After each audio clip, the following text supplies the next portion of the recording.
வணக்கம். பேச்சு சமையலேருந்து மல்லிகா பேசுகிறேன். இந்த வீடியோவை கடைசி வரைக்கும் ஸ்கிப் பண்ணாமல் பாருங்கள். இன்னைக்கு சளி இருமலுக்கு ஏற்ற நோய் எதிர்ப்பு சக்தி அதிகம் நிறைந்த கஷாயம் பார்க்க போகிறோம். வாங்க வீடியோக்குள்ளே போகலாம். கஷாயத்துக்கு தேவையான பொருட்கள் சித்தரத்தை, சுக்கு, தாழ்சப்பத்திரி, அதிமதுரம், கருஞ்சீரகம், ஓமம், வால்மிளகு, திப்பிலி இதெல்லாம் இப்போ வேக வைக்க போகிறோம். அடுப்பில் ஒரு ஃபேன் வச்சுருக்கேன். ஒரு 4 கப் தண்ணி ஊற்றிக்கலாம். கலந்து வச்சுருக்கேன். தண்ணி சுரட்டும்.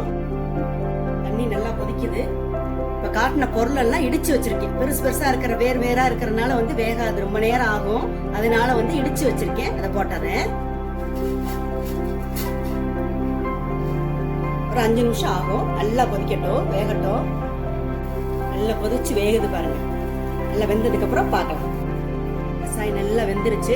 4 கிளாஸ் ஊற்றணும். 2 கிளாஸே இருக்கு தண்ணி. இப்போ அடுப்பு ஆஃப் பண்ணிடலாம்.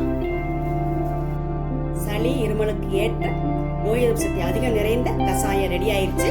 நீங்க இந்த வீடியோ பிடிச்சா லைக் பண்ணுங்க, ஷேர் பண்ணுங்க, பேச்சு சமையலுக்கு சப்ஸ்கிரைப் பண்ணுங்க. நன்றி, வணக்கம், வாழ்க வளமுடன். அடுத்த வீடியோல உங்களை பார்க்குறேன்.